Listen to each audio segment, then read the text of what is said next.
vamos a comenzar con nuestras exposiciones acerca de la Confesión Bautista de Fe del año 1689. Nosotros lo que vamos a hacer es, vamos a cambiar la forma como es que hemos venido teniendo nuestros servicios. Por lo regular, nosotros hemos tenido en la primera reunión, la escuela dominical, hemos venido estudiando Lucas expositivo, pero a partir de este domingo vamos a tener en el servicio de la escuela dominical la exposición de la Confesión Bautista. Y en la segunda parte, ya en el sermón, nosotros vamos a continuar con nuestra exposición del Evangelio de Lucas. ¿Ya? Entonces esta mañana nosotros vamos a hacer la introducción, una meditación, una enseñanza que va a tratar acerca de la introducción, y yo creo que va a ser la primera introducción. Me parece que vamos a tener una segunda introducción también de la Confesión Bautista de Londres de 1689. Bueno, es importante que nosotros estudiemos esta confesión porque nosotros precisamente decimos que somos una iglesia que sostiene la Confesión Bautista del año 1689. Algunos hemos leído la confesión, otros todavía no la hemos leído, pero podemos conseguir copias de ella, y pues yo creo que este estudio va a ser de provecho para nosotros como congregación, y también va a ser de mucha bendición para la iglesia. Y como les decía, esta mañana vamos a comenzar una serie de exposiciones acerca de la Confesión Bautista del año 1689, y sabemos que hoy día, 1 de septiembre del año 2013, estamos comenzando con la introducción a nuestro tema, pero no sabemos exactamente cuándo es que nosotros vamos a terminar. En un primer momento a mí me parecía que posiblemente con 50 clases o 50 meditaciones nosotros podíamos culminar con el estudio de la confesión, pero hay otros hermanos con quienes yo estaba compartiendo que iba a comenzar precisamente este estudio. Ellos me decían que ya estaban llevando 1 año y medio y que todavía no podían terminarla. O sea, estamos hablando ya más o menos de unos 70 domingos. Y otros hermanos estaban diciéndome que les había tomado 2 años estudiar la confesión. O sea, estamos hablando ya de 100 domingos. Entonces solamente le vamos a pedir nosotros a Dios que nos ayude durante todo este tiempo que sea necesario para que podamos terminar los 32 capítulos de la Confesión Bautista. Ahora, ustedes saben que desde hace como 1 o 2 meses yo les había comunicado a ustedes ya mi deseo de comenzar a estudiar esta confesión, y es para conocer más profundamente lo que nosotros decimos creer como cristianos bautistas. Que fue lo mismo que creyeron también nuestros antepasados y que nos han dejado este documento como una herencia para que nosotros enseñemos a esta generación y también enseñemos a las generaciones siguientes de bautistas. Y hoy día estamos pues comenzando a exponerlo. Yo me siento muy contento, muy animado de poder hacerlo. Yo pues es la primera vez que voy a exponer la confesión. Yo he escuchado cómo exponen o han expuesto mis pastores la confesión, y esta vez a mí me está tocando hacerlo para ustedes. Así que pues yo le pido al Señor que me ayude mucho, que me dé gracia para que pueda explicar, hacer bien la introducción. Como les dije, hoy día vamos a tener una primera introducción, el próximo domingo vamos a tener una segunda introducción, y ya a partir del tercer domingo nosotros vamos a tocar ya los capítulos de la Confesión Bautista, ¿no? Yo tengo muchas ideas, hermanos, para esta introducción, muchas, como les digo, que nacen no solamente a partir de mi propio estudio, sino a partir de lo que he oído, como la han expuesto mis pastores también. Y yo lo que espero es que Dios me ayude a poderlas expresar en un orden apropiado, esta introducción, para que sean entendidas de una manera sencilla por todos los que nos estamos reuniendo aquí. Los aspectos históricos de esta introducción los vamos a tratar más adelante nosotros, posiblemente el domingo que viene. ¿Ya? Pero hay unas copias que han sido publicadas por The Chapel Library. Ellos han impreso también o han publicado la Confesión Bautista de 1689, y me parece que ellos tienen como unas 2 páginas que hablan acerca de la historia de esta confesión. ¿Ya? Ellos ya hablan acerca de la historia de esta confesión. Y pues bueno, nosotros lo vamos a tener que tocar de una manera más general, posiblemente, un poco más adelante. Eso va a tener que ser parte de la introducción que nosotros vamos a tener.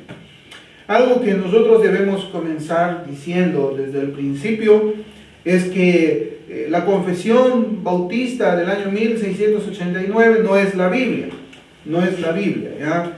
Yo no predico, yo lo que hago es predicar mensajes de la palabra de Dios. Yo no les digo a ustedes, o nunca les he dicho en ningún domingo, abran su confesión en el capítulo tal, numeral tal, para que yo comience a hacer la exposición de la palabra de Dios. No, yo lo que les digo a ustedes es, abramos la escritura en el libro tal, capítulo tal, versículos tales. Entonces, en ese sentido, lo primero que tenemos que entender es que la confesión no puede estar en ninguna manera en el mismo nivel de las escrituras, ¿ya? Tampoco la confesión que nosotros tenemos es infalible. No, la Biblia es infalible. Yo nunca he escuchado a ningún ministro que sostenga la confesión bautista, nunca he escuchado que ellos digan, ¿no?, que es infalible. Pero con todo eso, hermanos, con todo eso que estamos aclarando en este punto, nosotros vamos a decir que esta confesión sí contiene lo que nosotros creemos que la Biblia enseña en lo que son doctrinas importantes, ¿ya? Eso es lo que sí vamos a decir, doctrinas importantes. Y yo pienso que debemos comenzar, hermanos, por el principio, haciendo preguntas de rigor acerca de este tema de la confesión. Nosotros vamos a comenzar por contestar preguntas como ¿qué es una confesión? ¿Qué es una confesión y cómo es que debe ser usada? Otra pregunta es ¿por qué nosotros necesitamos una confesión de fe? ¿Por qué es necesario? Y una tercera pregunta es ¿qué lugar tiene esa confesión en nuestra vida como iglesia? ¿Ya? Esas tres preguntas quizás nosotros vamos a comenzar procurando contestar esta mañana. Una forma muy simple de definir lo que es una confesión sería una profesión pública, una profesión pública entre un grupo de creyentes. Una confesión no es guardada dentro de las paredes de una iglesia o es un código secreto entre los hermanos de la fe. Es una declaración que hacen las personas de una manera individual o hacen una declaración de una manera congregacional acerca de lo que creen en cuestiones de fe, ¿no? Acerca de lo que creen de las doctrinas principales de la Escritura. Otra palabra, hermanos, que se utiliza también para describir una confesión es la palabra credo. La palabra credo. Y esta palabra credo proviene de la iglesia primitiva y se expresa mejor diciendo yo creo. Cuando yo digo yo creo, estamos hablando de la palabra credo. Nosotros podemos recordar la manera como empieza el credo apostólico, ¿no? Comienza diciendo creo en Dios Padre Todopoderoso, Creador del cielo y la tierra.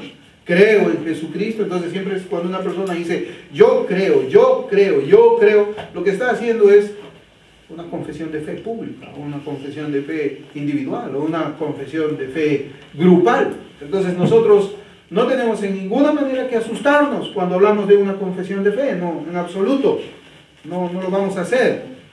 Los credos son muy antiguos desde la iglesia primitiva, ¿no? Es más, la didache, ¿no? La didache que utilizaban los apóstoles también es una forma de credo, tiene la fórmula de un credo, donde ellos ponían ahí sus doctrinas principales, era un documento que ellos utilizaban.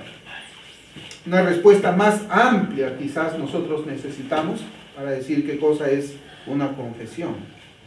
Nosotros diríamos que una confesión es una declaración pública, en lenguaje humano, precisa y ordenada de lo que nosotros creemos que la Biblia enseña acerca de las doctrinas más importantes.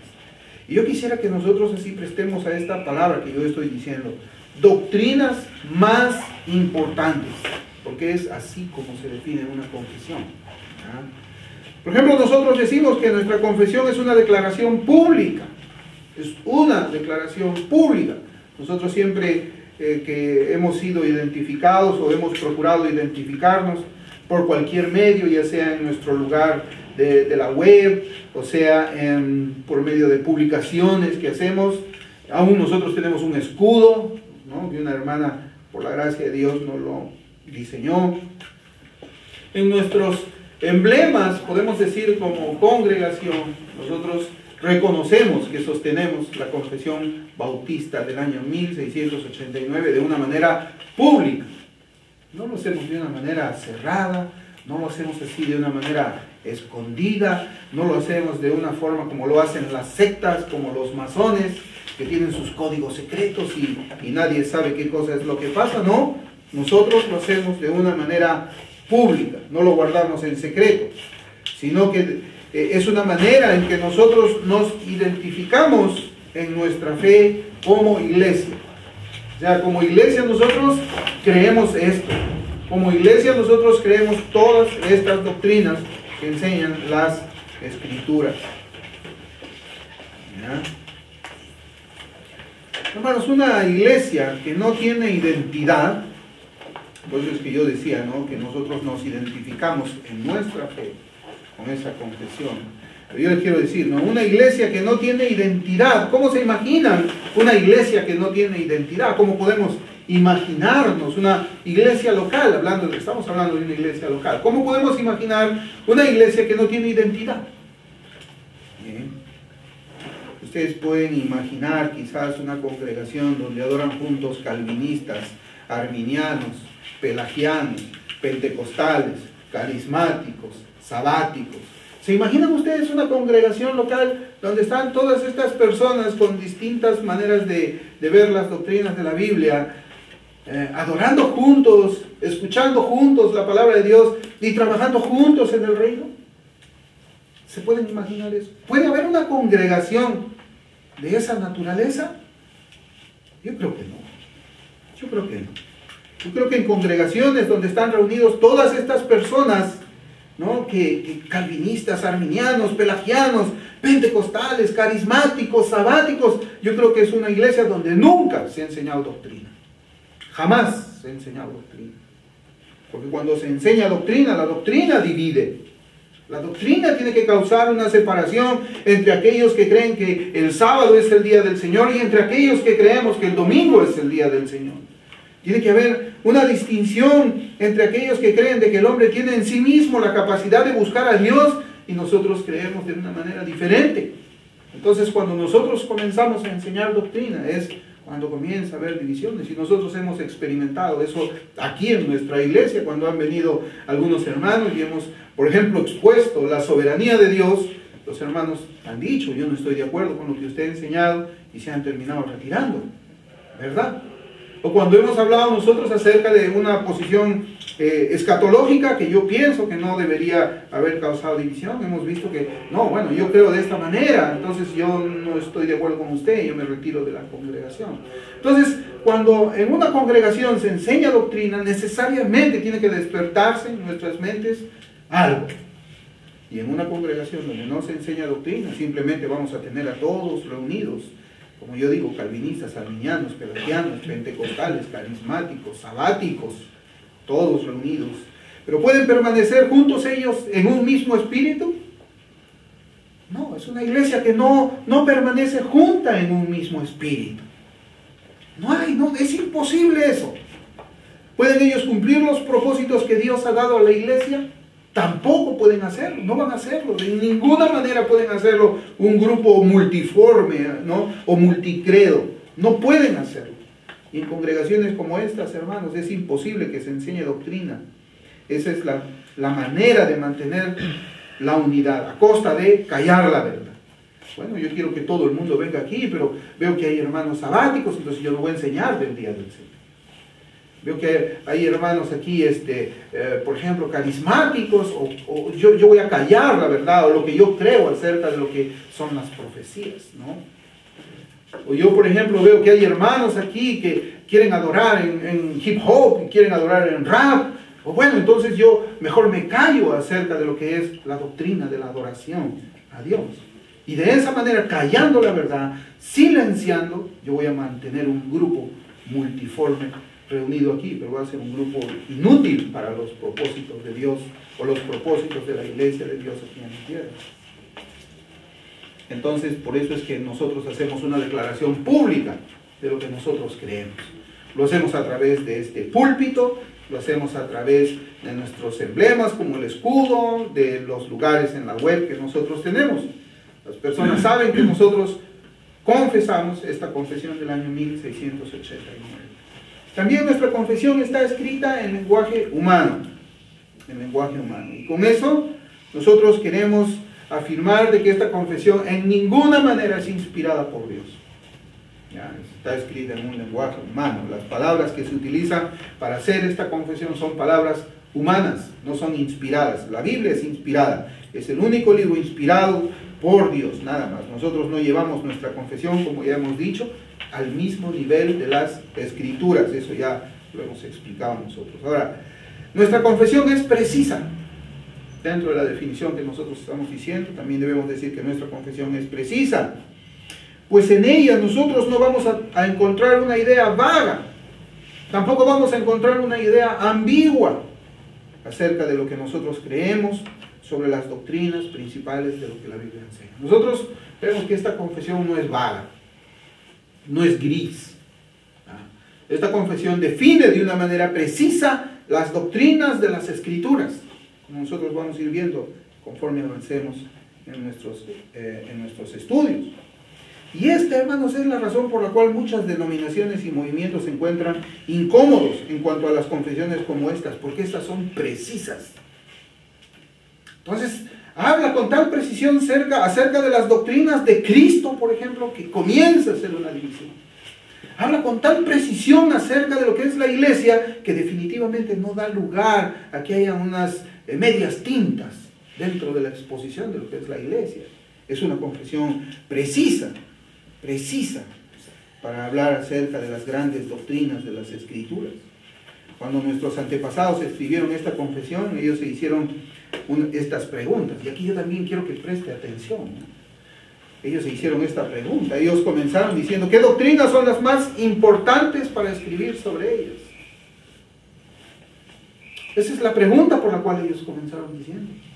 Cuando se reunieron, ellos dijeron, bueno, ¿qué doctrinas son las más importantes sobre las cuales nosotros tenemos que escribir? Y la segunda pregunta era, ¿qué dice la Biblia acerca de estas doctrinas importantes? ¿Qué es lo que dice la Escritura acerca de ellas? Esa es la razón, hermanos, por la cual nuestra confesión tiene 32 capítulos. ¿Por qué? Porque los que comenzaron a redactar esta confesión, nuestros antepasados bautistas, ellos pensaron que habían 32 doctrinas importantes en la Biblia. Es lo que ellos creían. En la actualidad hay muchas congregaciones, ministros y laicos consideran como importantes solamente algunas de ellas. Por ejemplo, si nuestros antepasados que escribieron esta confesión hubiesen creído que solamente habían 5 doctrinas importantes en la Biblia, ¿cuántos capítulos tendría nuestra confesión? 5. Pero ellos no consideraron así. Ellos dijeron, no. Existen 32 doctrinas principales sobre las cuales nosotros tenemos que hablar. Yo recuerdo una vez cuando estaba comenzando así en los caminos del Señor, yo me compré un primer libro de doctrinas que se llamaba Doctrinas Claves, me parece, que le escribió Louis Sperry Chafer. Y en Louis Sperry Chafer él estaba hablando de 52 doctrinas clave, ¿no? Él era arminiano, es arminiano, ¿no? Su posición doctrinal es arminiana.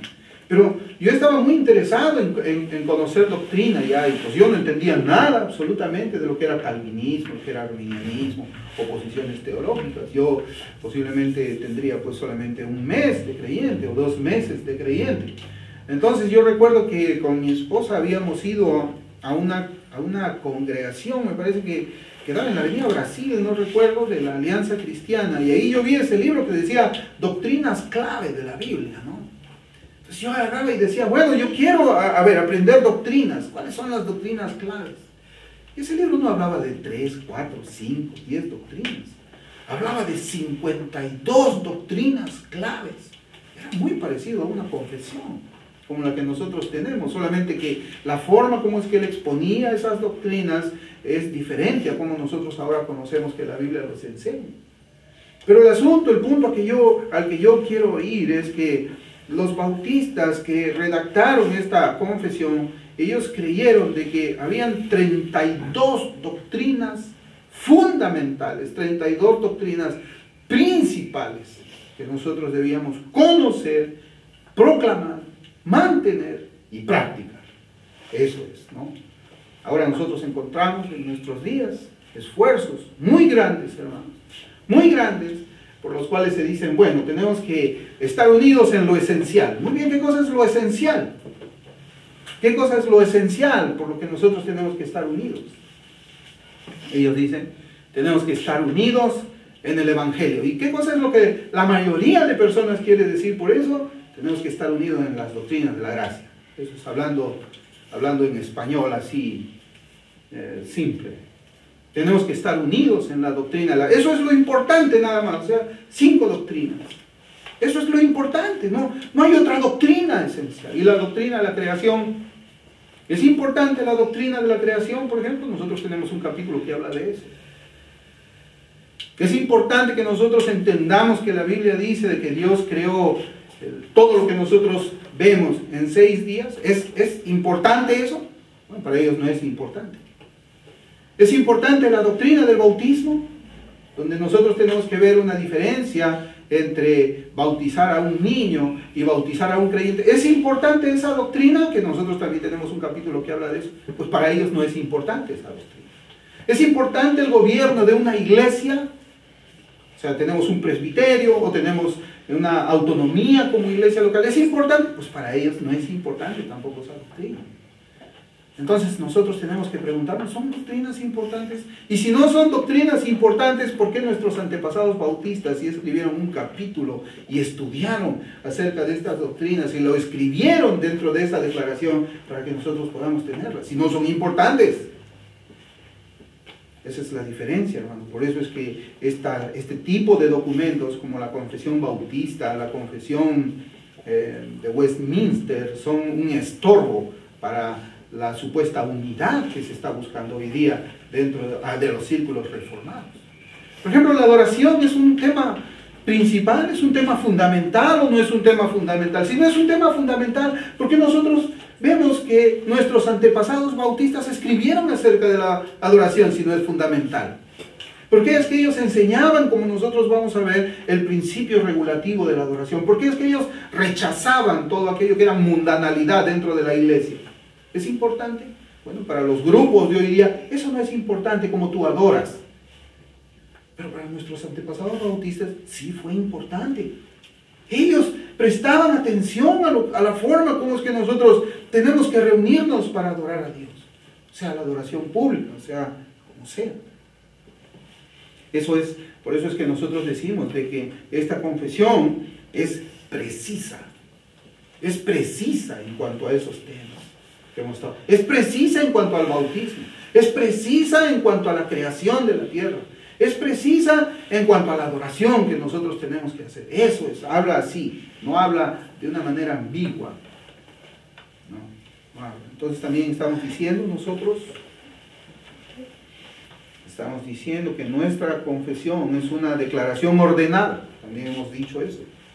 Y es que se encuentra ordenado por temas, como en un libro de teología sistemática. Así es que vemos cómo es la confesión bautista. Nuestra confesión tiene 32 capítulos y cada capítulo trata un determinado tema. Por ejemplo, nuestra confesión comienza tratando el tema de las Sagradas Escrituras, luego va el tema Dios y la Santísima Trinidad, y así va abarcando otros temas y otros temas y otros temas. Y ese orden se ha hecho de una manera breve y acompañado por los pasajes de la Escritura que sustentan las afirmaciones que ahí se contienen. Eso es lo que nosotros vemos en la confesión que tenemos nosotros. Es muy parecido al orden sistemático que nosotros podemos encontrar en los libros de teología. Muy parecido. Es una declaración de una manera ordenada. Nosotros podríamos decirlo de la siguiente manera. Esto es lo que nosotros creemos que la Biblia enseña acerca de la doctrina de las Sagradas Escrituras. Esto es lo que nosotros decimos, que creemos que la Biblia enseña acerca de Dios y la Santa Trinidad. Esto es lo que creemos que la Biblia enseña acerca del decreto de Dios. Esto es lo que nosotros creemos que la Biblia enseña acerca de la creación. Y así vamos hablando por temas. Nosotros creemos esto, nosotros creemos de esta forma, nosotros creemos así, nosotros creemos de esta manera. De una manera precisa y de una manera ordenada y de una manera pública. Eso es. Esto es lo que creemos entre nosotros. Por ejemplo, nosotros no debemos tener dudas acerca de la doctrina de la creación, como yo ya les había mencionado. Nosotros creemos que Dios ha creado la tierra y todo lo que ella existe en 6 días literales. Es decir, nosotros no creemos de ninguna manera en la teoría de la evolución teísta, que afirma que Dios ha creado algo y de ahí ese algo comenzó a evolucionar. Y este es un pensamiento, hermanos, que es guiado ¿por qué? ¿Creían antes los antiguos de esa manera? No, este pensamiento ha comenzado a surgir a partir de que muchas personas han querido conciliar la enseñanza bíblica con la ciencia. Como si la ciencia fuese nuestro parámetro para que nosotros debamos de interpretar la Escritura. Ya no creemos por fe, ahora a la fe tenemos que añadirle evidencia científica. Eso es algo que pues nosotros encontramos de una manera precisa en las Escrituras.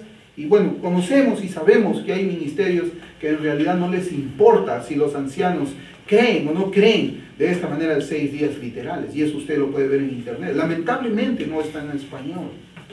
Lamentablemente no está en español. Pero por ejemplo, John Piper dice esto. John Piper dice que a él no le importa si los ancianos de su congregación creen en la evolución teísta o creen en la creación literal de 6 días. Pero ¿qué cosa va a pasar cuando el que cree en la evolución teísta comienza a predicar a la congregación y cuando otro día está enseñando otro que cree en los 6 días literales? Hay confusión en una congregación. No puede haber una congregación. No hay un mismo espíritu, no hay un mismo sentir. Tiene que tener una congregación una posición respecto de muchos temas. Tenemos que tener posiciones. No se trata de decir de que esa no es una doctrina fundamental. Es fundamental, como nosotros vamos a ir exponiendo en la doctrina de la creación. Se van a dar cuenta que es fundamental. Ahora, nuestra segunda pregunta es, ¿por qué necesitamos una confesión de fe?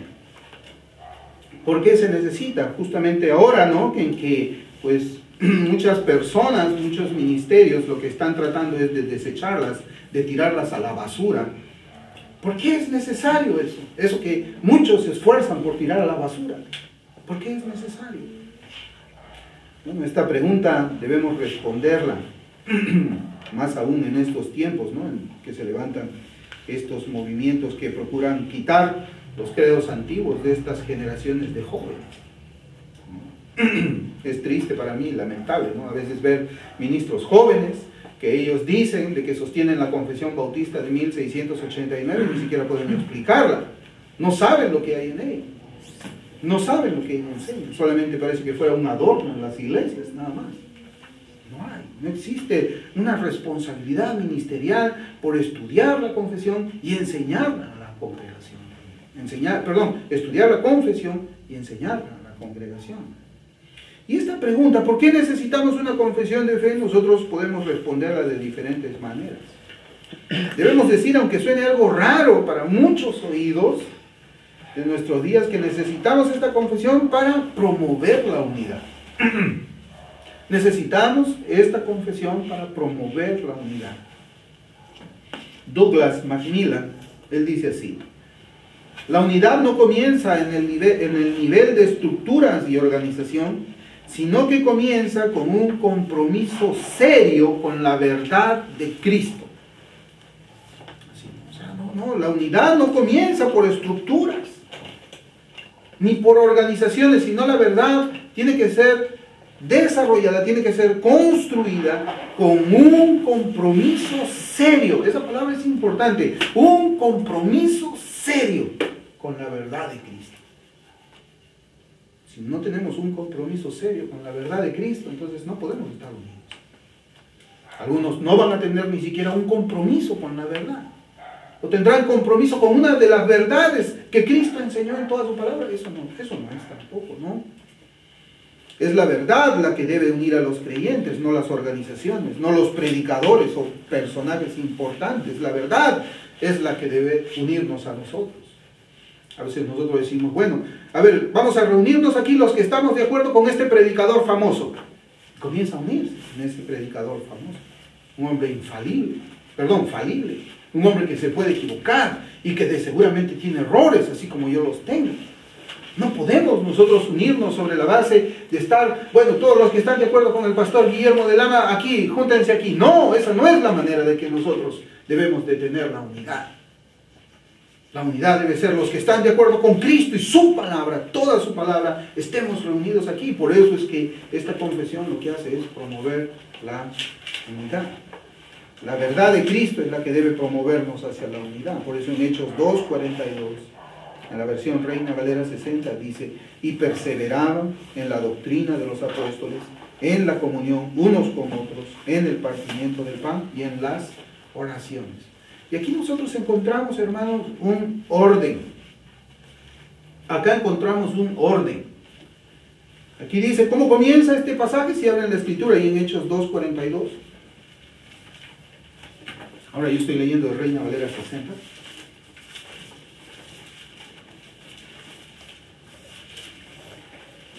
Hechos 2:42 dice, y perseveraban en la doctrina de los apóstoles, en la comunión unos con otros, en el partimiento del pan y en las oraciones. Y aquí, hermanos, nosotros encontramos un orden. Aquí hay un orden. La escritura no dice, y perseveraban en las oraciones, en la comunión unos con otros, en la doctrina y en el partimiento del pan. No, Dios en su sabiduría nos trae aquí un orden a nosotros.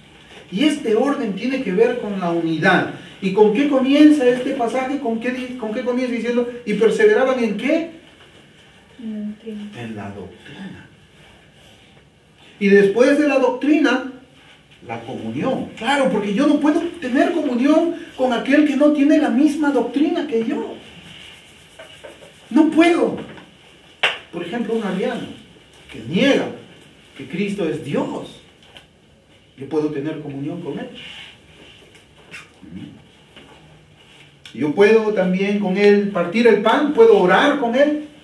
No, entonces lo que nosotros encontramos en este pasaje es que todo empieza con doctrina. Con doctrina. Un ejemplo, hermanos, que la confesión promueve la unidad en la iglesia podría ser el siguiente. Fíjense, vamos a imaginar que la mitad de nosotros cree en la evolución teísta y la otra mitad cree en los 6 días literales de la creación. ¿Cómo podríamos nosotros tener una comunión saludable así? ¿O ignoramos la verdad? ¿O simplemente dejamos de predicar acerca de la creación para mantener la unidad? ¿Sí? ¿Que la doctrina de la creación no es una verdad de Cristo? ¿No es una verdad de Cristo la doctrina de la creación? ¿Sí, no? Igual sería, hermanos, si la mitad de nosotros, por ejemplo, cree en el decisionismo para hacer evangelismo y la otra mitad no cree en el decisionismo ni en las 4 leyes espirituales, sino que cree que el hombre responde al llamamiento eficaz del Espíritu Santo. ¿Cómo podríamos nosotros como iglesia, cómo podríamos salir juntos a evangelizar a los perdidos? Y en esta parte yo ya lo he experimentado, hermano, no se puede. Yo en una oportunidad también estuve con un hermano que él cree en el decisionismo, fuimos a evangelizar a una persona, comencé yo a hablar el evangelio, a exponer la cruz, ¿no? La sustitución penal comencé a hablarle yo a este hombre, no en términos pues, teológicos, sino en términos simples, cómo es que Cristo nos sustituyó en la cruz. Y el hombre, bueno, estaba meditando acerca de lo que yo estaba hablando. Yo ya había estado conversando con él, exponiéndole el evangelio como unos 20 minutos estaba hablando yo el evangelio, abriendo las escrituras y él abriendo la escritura, y esta persona interrumpió para decir: lo que tú tienes que hacer es hacer tu oración para aceptar a Cristo. Hermano, yo aprendí la lección ahí. Nunca más salí yo con esa persona a evangelizar. Nunca más. Porque cree diferente, su doctrina es diferente. Entonces, por eso les decía, imaginemos que la mitad de la iglesia cree aquí en el decisionismo y la otra mitad no cree en el decisionismo. ¿Cómo podríamos nosotros como iglesia, salir a evangelizar juntos? O vamos a ponerlo un poco más amplio. Vamos a suponer que nosotros como iglesia no creemos en el decisionismo y otra iglesia, toda la otra iglesia sí cree en el decisionismo. Y nos dice, hermanos, ¿por qué no hacemos una campaña juntos para predicar el evangelio? ¿Ustedes creen que deberíamos hacerlo? ¿Unirnos con una iglesia que no cree igual que nosotros en cuanto al evangelismo? Yo pienso que no. También pensemos, hermanos, en que la mitad de esta congregación cree que Cristo es Señor sobre sus redimidos. Y la otra mitad cree que cada redimido tiene libertad para obedecer a Cristo. ¿Hasta dónde avanzaríamos como congregación? ¿Hasta dónde? Otro ejemplo es acerca de la adoración. Hermanos, si la mitad de nosotros cree que debemos introducir ritmos mundanos en la adoración, el hip hop y el rap, como una vez nosotros estuvimos experimentando aquí, ¿no? Y la otra mitad dice, no, nosotros debemos de practicar una adoración que sea reverente, santa, no profana. ¿Cómo podríamos reunirnos nosotros a adorar? La mitad que cree en ese tipo de adoración estaría comprando sus baterías, estaría comprando sus trompetas y todo eso, y la otra mitad solamente estuviese con su himnario en la mano. La mitad se sentiría aburrida mientras nosotros, aburrida no es una palabra muy fea, pero así son ellos, ¿no? Se sentiría, qué aburrida es esa adoración que solamente se cantan himnos y salmos. Y la otra mitad, cuando le toque adorar a la otra mitad y ponga su hip hop, su rap y comiencen a hacer sus movimientos sensuales y mundanos, la otra mitad, ¿qué estaría diciendo? ¿Qué es esto? ¿Por qué permite este pastor que haya mundanalidad dentro de la iglesia? Por eso es que la confesión promueve la unidad. Hermanos, cuando yo he estado buscando iglesia, cuando pues no estuve aquí en Perú, ¿no? Aquí en Perú en realidad yo no sé si es que puede haber iglesia que sostenga así. Hay iglesias, no sé si aquí en Lima hay muchas, habrá alguna más. Pero cuando me tocaba a mí buscar así congregación, yo siempre lo que hacía era buscar una que crea esto y que practique esto. Porque algunas creen, pero no lo practican. Entonces yo así buscaba, no, a ver, una iglesia. Primero, ¿no? Yo veía así, bautistas reformados, comenzaba a ver, sostenemos la confesión, comenzaba a averiguar yo un poco más acerca de cómo es la adoración, cómo es el evangelismo, qué cosas más creen, si creen en las 5 solas, cómo ven así. Entonces, para escoger una iglesia, yo lo hacía así de esa manera. Entonces, ¿por qué? Porque yo estoy uniéndome, o sea, estoy teniendo unidad ¿con quiénes? Con las personas que tienen el mismo pensamiento que yo. Por eso es que esta confesión promueve la unidad.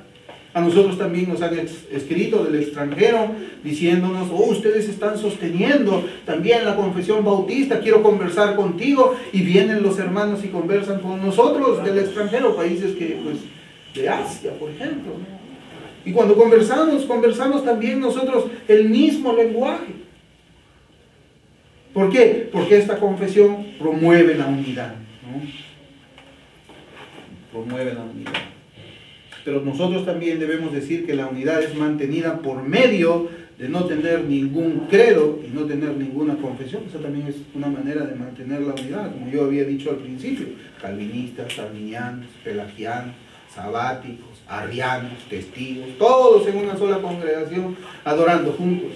Claro, porque no se habla de doctrina, se calla la verdad, ¿no? Esa congregación no tiene ningún credo, no tiene ninguna confesión.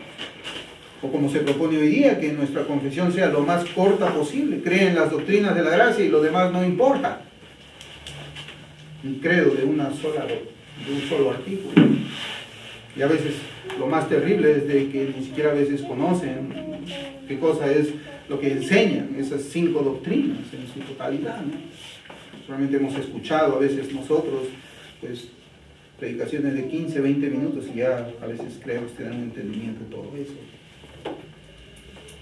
No importa si crees en la evolución teísta, si crees en las oraciones místicas, o crees en profecías que no son 100% seguras, o crees en la mundanalidad en la adoración, eso no importa. Mientras tú creas en las doctrinas de la gracia, podemos mantenernos unidos. Ahora yo pregunto, ¿eso es una unidad bíblica?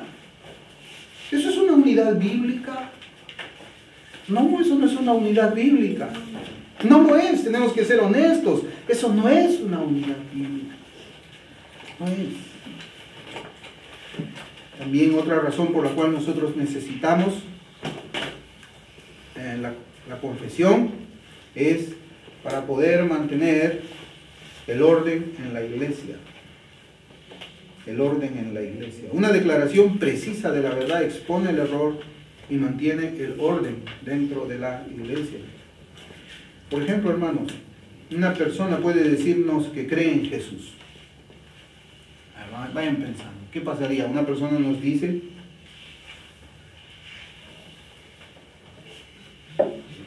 yo creo en Jesús. ¿Es eso suficiente? Pensemos, ¿no? Yo creo en Jesús. ¿Es suficiente? Un mormón va a responder que sí cree en Jesús. Un falso testigo de Jehová también va a responder que sí cree en Jesús si le hacemos esa pregunta. Pero si les preguntamos a ellos: ¿crees tú que es el Hijo de Dios, la segunda persona de la Trinidad, igual que el Padre en esencia, que es el Dios eterno, que no es un ser creado? ¿Qué es lo que ellos van a responder a esa pregunta? Ellos van a decir: no, yo no creo en ese Jesús. Mi Jesús es diferente. Es igual ahora. Personas dicen: sí, tenemos que estar unidas en Cristo. Pero ¿tú crees en ese Cristo que hizo la tierra en 6 días literales? ¿Tú crees en ese Cristo? No, yo creo en un Cristo que hizo una cosa y esa cosa comenzó a evolucionar. Es otro Cristo. Es otro Cristo. Si le preguntamos a un católico, por ejemplo: ¿tú crees que la Biblia es la palabra de Dios? ¿Qué cosa creen ustedes que va a contestar el católico? El católico va a decir: sí, yo creo que la Biblia es la palabra de Dios. ¿Es eso suficiente? Que nosotros le preguntemos a alguien: ¿tú crees que la Biblia es la palabra de Dios? No, no es suficiente. No es suficiente. Si le continuamos preguntando al católico y le decimos: ¿crees tú que la Escritura es la única regla de fe y de práctica para el creyente? ¿Qué va a responder el católico? No, yo no creo eso. Yo también creo de que además de la Biblia nosotros tenemos que tener la tradición. Tenemos que tener las bulas papales, tenemos que tener todo lo que el Papa dice además de la Biblia. Entonces no creemos igual. Por eso es que esas confesiones, porque son confesiones, son credos que dicen: no, yo creo en Jesús, no es suficiente. O una confesión que dice: yo creo que la Biblia es la palabra de Dios, no es suficiente. Necesitamos una confesión que sea mucho más precisa para mantener el orden dentro de la iglesia.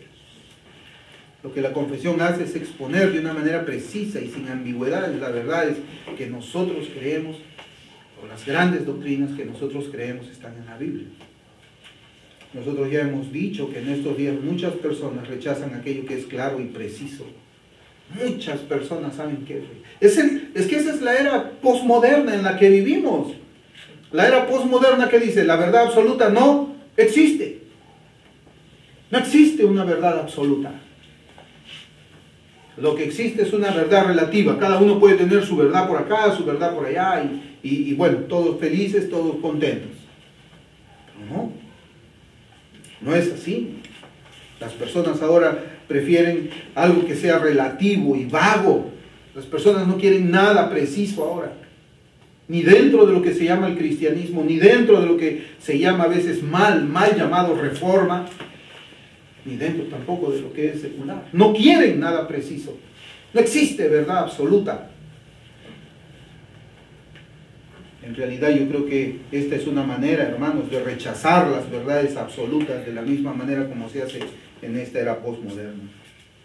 Dejar de lado una verdad de las Escrituras. Dejar de lado una verdad de las Escrituras es rechazar esa verdad.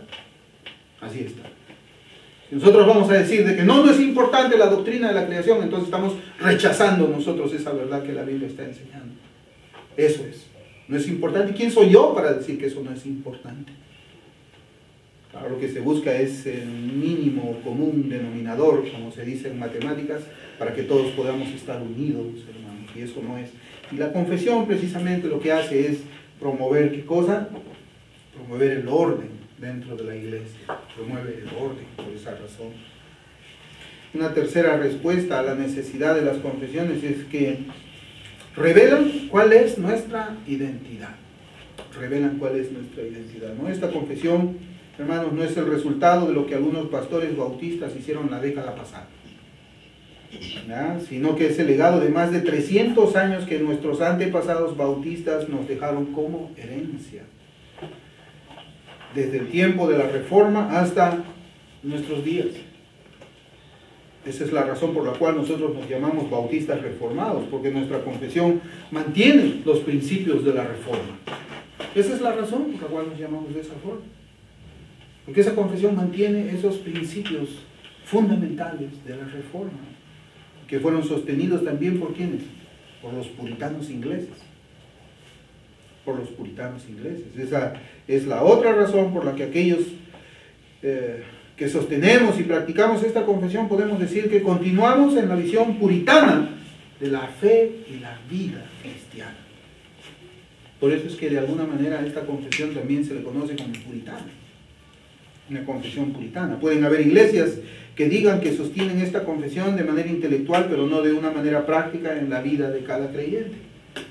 Eso es algo que también nosotros debemos de tener mucho cuidado, ¿no? La confesión de una iglesia no debe ser considerada como un adorno de la iglesia, como un cliché, ¿no? A veces nosotros estamos acostumbrados pues a ponerle un eslogan a las cosas, ¿no? Y eso viene del marketing, ¿no?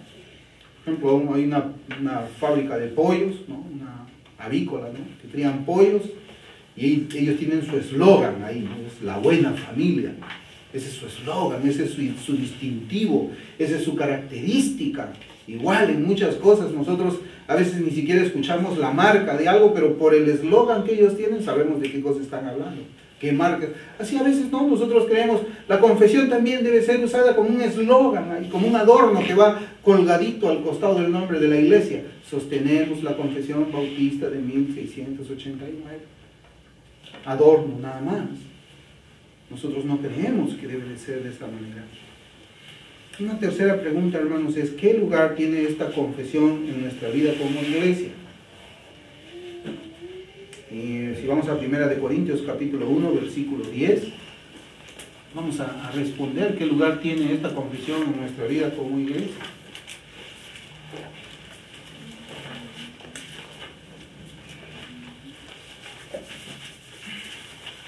Primera de Corintios 1:10.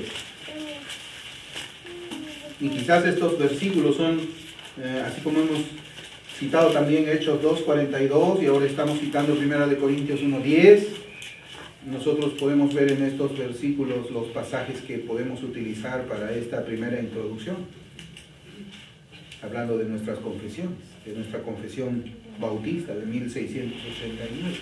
Primera de Corintios 1:10 dice: Os ruego, pues, hermanos, por el nombre de nuestro Señor Jesucristo, que habléis todos una misma cosa, y que no haya entre vosotros divisiones, sino que estéis perfectamente unidos en una misma mente y en un mismo parecer. Tenemos que estar perfectamente unidos en una misma mente y en un mismo parecer. Bueno, evidentemente que esto se aplica solamente para una iglesia local. Este pasaje nos habla de tener una misma mente doctrinalmente, en cuanto a las doctrinas, no que tengamos las mismas experiencias personales o espirituales. Acá no está hablando de eso, no está hablando de experiencias, hermano, acá está hablando de doctrina. De doctrina. Tener una misma mente doctrinalmente es creer las mismas verdades de la Biblia. Por ello es necesario que tengamos nosotros algo escrito para poder decir, esto es lo que nosotros creemos. Esto es lo que creemos. Pero ¿qué pasa, hermanos, si una iglesia quiere unirse a nosotros para que trabajemos juntos? ¿Qué pasa cuando la otra iglesia no tiene el mismo parecer? Cuando la otra iglesia no tiene la misma mente, cuando la otra iglesia no habla las mismas cosas que nosotros hablamos. ¿Saben? Yo creo que ustedes saben, porque uno de ustedes hace ya unos meses atrás se puso en contacto con unos hermanos que estaban en un distrito en Puente Piedra, que estos hermanos no tenían quien les enseñe la escritura, la palabra de Dios, y pues por medio de los teléfonos pudimos contactarnos con ellos. No sé, uno de ustedes trajo en el set, ¿recuerda? Y recuerda usted que nos pusimos en contacto, llamé a los hermanos, dijeron, sí, necesitamos saber si es que usted pudiese venir aquí a compartirnos la palabra, nosotros nos reunimos tal día. Yo le dije, bueno, yo tal día tengo disponible, y como, bueno, Puente Piedra, pues queda de aquí como a unos 40 minutos, creo, en autobús. Yo dije, no hay ningún problema, ¿no? Y estaba cerca ahí del óvalo ese. Entonces estábamos conversando bien y llega un momento en que este hermano me dice, ¿y usted a qué denominación pertenece? Me dice. Y yo le dije, yo soy bautista. Y este hermano dijo, entonces, sabe, hermano, con mucho respeto le vamos a decir que no vamos a poder reunirnos con usted. Usted no va a poder venir a enseñarnos, porque nosotros somos pentecostales. Hermanos, ¿saben qué? Yo me alegré de que esta persona me respondiera de esa manera. ¿Cómo es que esta persona estaba segura de sus propias convicciones y que sabía de que yo no tenía el mismo parecer, que yo no tenía la misma mente que él, que no íbamos a hablar la misma cosa? Y me dijo, ¿sabe qué? Hasta aquí nomás, por favor, pastor, no queremos que usted venga aquí a enseñarnos. Ahora yo pregunto, ¿tenemos nosotros esa misma actitud?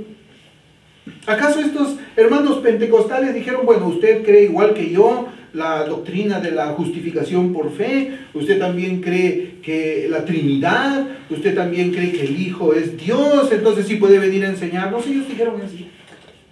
¿Acaso ellos no estaban pensando en todas sus doctrinas para escoger a un hombre que les pueda llevar la palabra de Dios? Sí, sí. Ellos eran celosos en cuanto a su doctrina. Y es algo, ¿sabe, hermanos?, de que a mí me alegró cuando me dijo eso. Me alegró porque, ¿saben qué? Esa es la convicción que un cristiano debe de tener acerca de sus doctrinas. Igual que nosotros.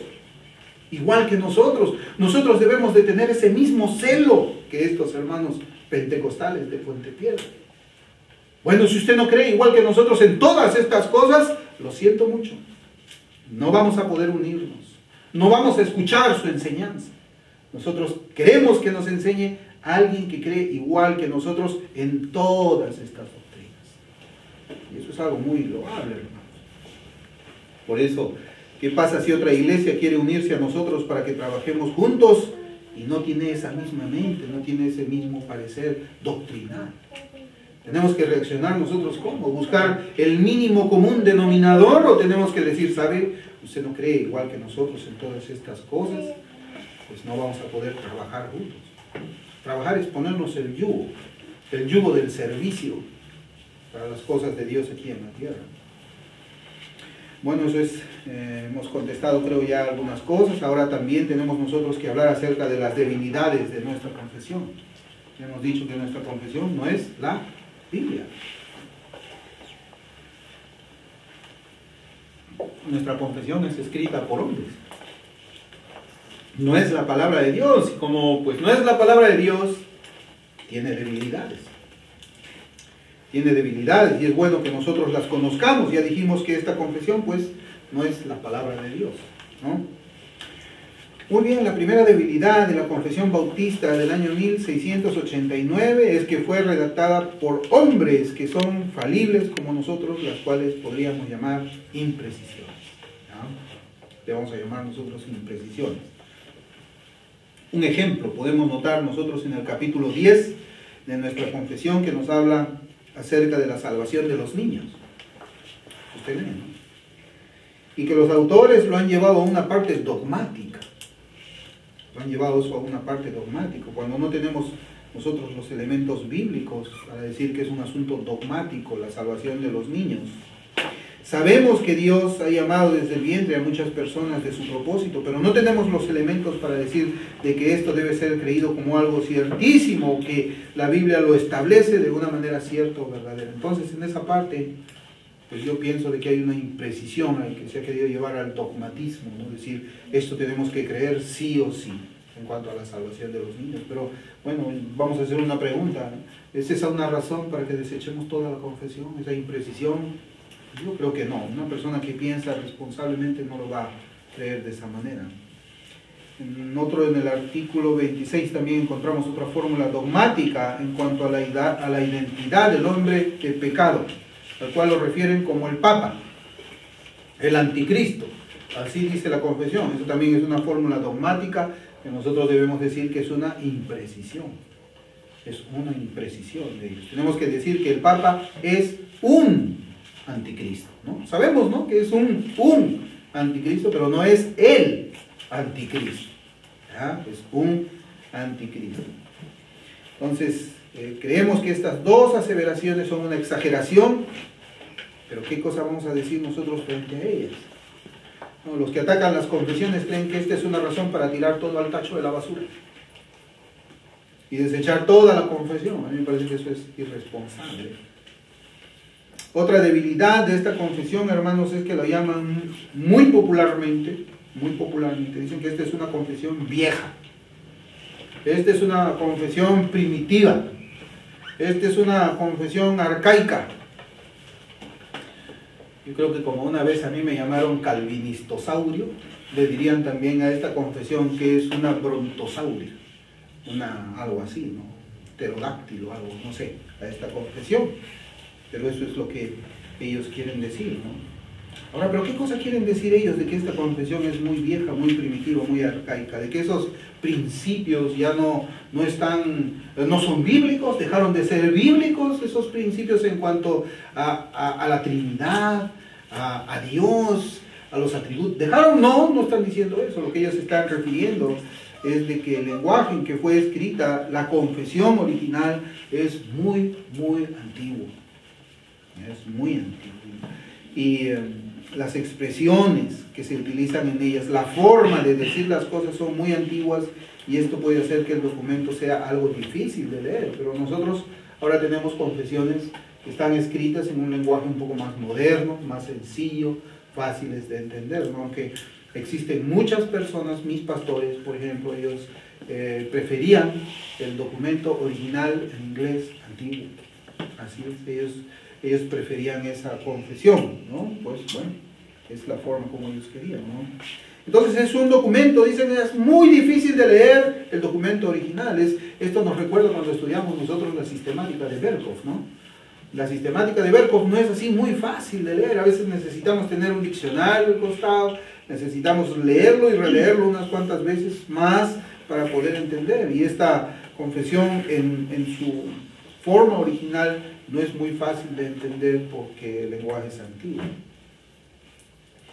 Una debilidad final de nuestra confesión es el silencio que guarda respecto a temas que han aparecido después que ella fue escrita, ¿no? Nosotros tenemos que acordarnos que esta confesión fue escrita hace como 300 años, más o menos, ¿ya?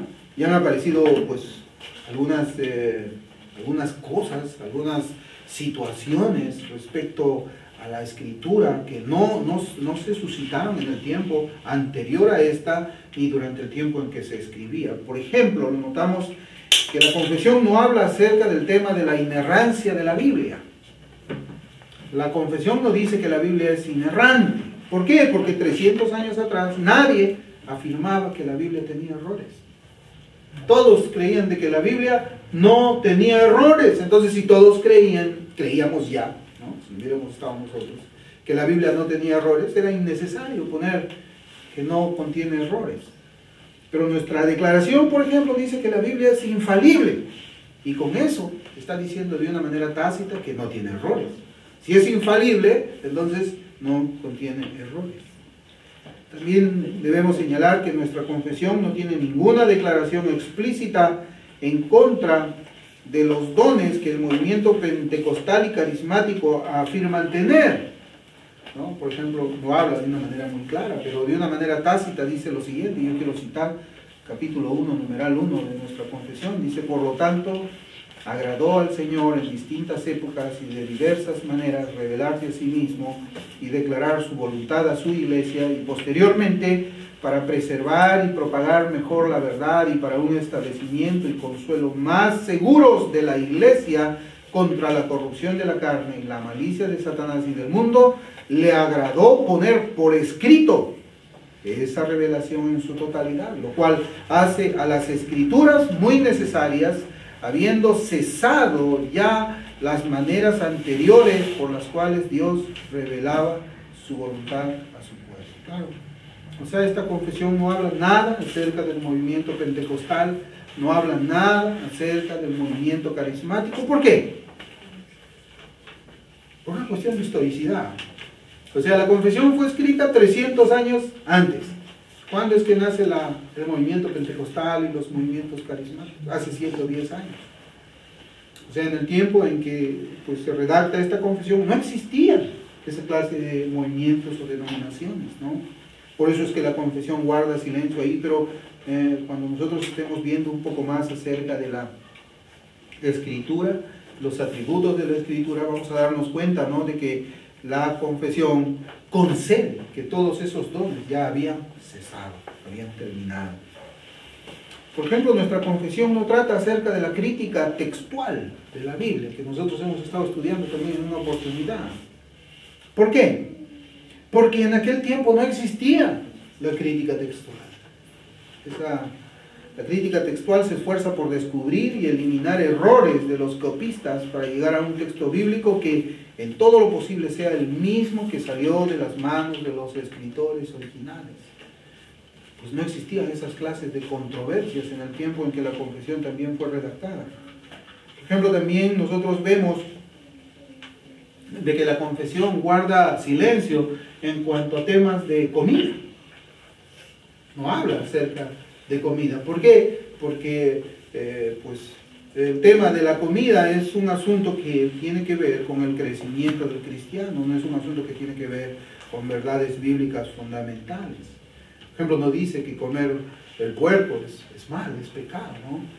No habla, por ejemplo, acerca del uso del velo tampoco para las mujeres. ¿Por qué? Porque piensa o creemos, ¿no?, de que eso sí verdaderamente no es una doctrina fundamental de la Biblia. Me parece también, hermanos, de que la confesión en cuestiones de las últimas cosas no habla acerca de que si una persona es amilenial, premilenial o postmilenial. No estoy hablando de las tres corrientes del milenio que son históricas. No estoy hablando del dispensacionalismo. O sea, el dispensacionalismo sí choca contra nuestra declaración, contra nuestra confesión. Estamos hablando de otro. En ese sentido, por ejemplo, una persona puede decir aquí, yo soy premilenial histórico, muy bien, la confesión no habla de eso. Es bueno que nosotros tengamos un pensamiento unido acerca de eso y pues bueno, la Escritura tiene que ayudarnos. Entonces, hay silencio también en la confesión por las razones que yo les estoy explicando. Algo que también debemos de aclarar es que esta confesión no es la última palabra. No es la última palabra, ya que en los últimos años vemos que se han levantado movimientos cuya refutación no se encuentra explícita en esta confesión. Aparecen nuevas formas doctrinales contrarias a las verdades de la Biblia que no fueron recogidas por los redactores, nuestros antepasados bautistas. Pero nosotros tenemos la Escritura para poder rechazar ciertas prácticas, ¿no? No se encuentra explícita en esta confesión, para lo cual nosotros debemos continuar haciendo declaraciones en nuestros días según se vayan levantando nuevos peligros hacia la verdad y la fe, la práctica cristiana. Eso es, yo creo, como les decía al principio, de que nosotros vamos a tener otra introducción más, vamos a tener dos introducciones a lo que es la confesión bautista. Yo espero que esta primera introducción haya servido un poco para delinear ya lo que más o menos es la confesión. Quizás vamos a entrar a unos aspectos un poco más profundos. Pero como sea, la próxima semana nosotros ya vamos a tener nuestra segunda introducción, le vamos a llamar así, ¿ya? Vamos a orar. Amado Dios,